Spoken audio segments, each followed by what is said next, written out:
Gurugram police ने एक सनसनीखेज ब्लाइंड मर्डर केस का खुलासा करते हुए मौसी के लड़के की गोली मारकर हत्या करने वाले मुख्य आरोपी और उसके साथी को गिरफ्तार कर लिया है। पुलिस जांच में सामने आया है कि आरोपियों ने हत्या की पूरी साजिश यूट्यूब वीडियो देखकर रची और वारदात को अंजाम देने के बाद पुलिस से बचने की भी योजना बनाई थी। करीब 14 साल पुराने व्यवसायिक विवाद के चलते इस निर्मम हत्या को अंजाम दिया गया। दरअसल बीती 6 तारीख को थाना सेक्टर 10 गुरुग्राम की टीम को सूचना मिली कि सेक्टर 37D स्थित रमा पार्क के पास सड़क किनारे एक व्यक्ति खून से लथपथ हालत में पड़ा है। मृतक की पहचान 50 वर्षीय संजय शर्मा निवासी बसई एनक्लेव पार्ट 2 गुरुग्राम के रूप में हुई।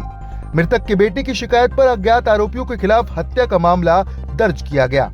जांच के दौरान अपराध शाखा पालम विहार की टीम ने तकनीकी और मैनुअल साक्ष्यों के आधार पर 2 आरोपियों को गिरफ्तार कर लिया है। इस मामले में गुरुग्राम पुलिस को एक शिकायत मिली थी कि सड़क पर एक व्यक्ति की बॉडी पड़ी है जो कि एक्सीडेंट में मृत है।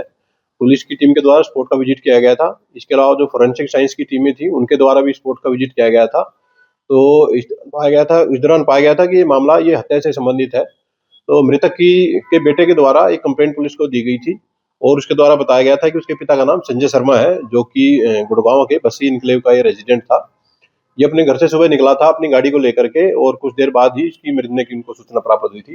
पुलिस के द्वारा मामले में हत्या से संबंधित सेक्शन में एफआईआर रजिस्टर की गई थी क्योंकि मामला बिल्कुल ही एक ब्लाइंड था और एक्यूज विक्टिम की फैमिली के द्वारा भी कोई किसी प्रकार का शक जाहिर नहीं किया गया था।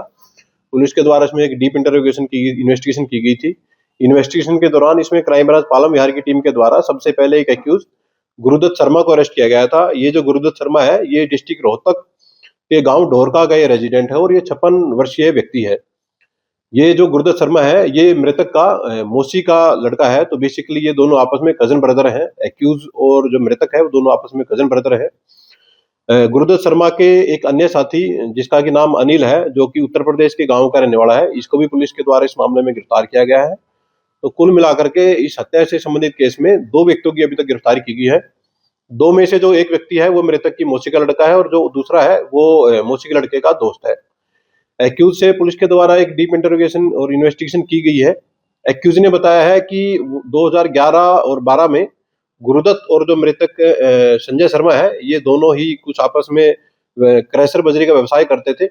उसमें कुछ आपसी मनमुटाव के चलते हुए ये व्यवसाय इनका बंद हो गया था और इसके बाद में इनका कुछ झगड़ा भी हुआ था। तो करीब पिछले 14 साल से इसी बात की रंजिश अपने मन में रखे हुआ था। इसके द्वारा ये जो दूसरा को एक्यूज था जिसका नाम अनिल है उसको रेकी करने के लिए करीब 10 लाख रुपए इसके द्वारा दिए गए थे।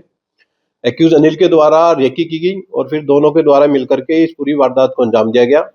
इनके द्वारा ये जो पूरी प्लानिंग है ये यूट्यूब से देख करके इस हत्या की प्लानिंग की गई थी कि हत्या के बाद कैसे बचा जा सकता है और हत्या के दौरान कौन कौन से प्रिकॉशन इनको रखने होंगे। फिर भी पुलिस के द्वारा मामले में त्वरित कार्रवाई करते हुए दोनों एक्यूज को अरेस्ट कर लिया गया है। दोनों एक्यूज को पुलिस के द्वारा फिलहाल पुलिस कस्टडी में लिया जा रहा है और कस्टडी के दौरान इनसे और डीप इंटरोगेशन की जाएगी। इंटरोगेशन में अगर सामने आएगा कि कोई और भी अन्य इस घटना में शामिल है तो पुलिस उसको भी गिरफ्तार करके जल्द से जल्द मामले में कार्रवाई पूरी करेगी। कैसे छिपे थे यूट्यूब पे वीडियो? देखिए जो एक्यूज गुरुदत्त शर्मा है उसको 10 तारीख को ही अरेस्ट किया गया है जो कि 4 दिन की कस्टडी में है। जो दूसरा एक्यूज है अनिल है उसको भी आज पेश किया जाएगा, उसको कल ही अरेस्ट किया गया है। और पुलिस कस्टडी के दौरान पूरे जो मामले के तथ्य हैं उनके बारे में जानकारी इनसे ली जाएगी कि ये कहाँ छुपे और छुपने के दौरान किस किस व्यक्ति ने इनकी मदद की। पुलिस के द्वारा मामले में एक डीप इन्वेस्टिगेशन वो की जा रही है। जैसे मैंने आपको बताया कि अभी एक्यूज को रिमांड पर लिया ही गया है, बिल्कुल इनिशियल स्टेज पर इन्वेस्टिगेशन है और रिमांड के दौरान जो भी इनसे रिकवरी होगी, जो वेपन इनके द्वारा प्रयोग किया गया था और जो गाड़ी इनके द्वारा प्रयोग की गई थी वो पुलिस के द्वारा इनसे रिकवर की जाएगी।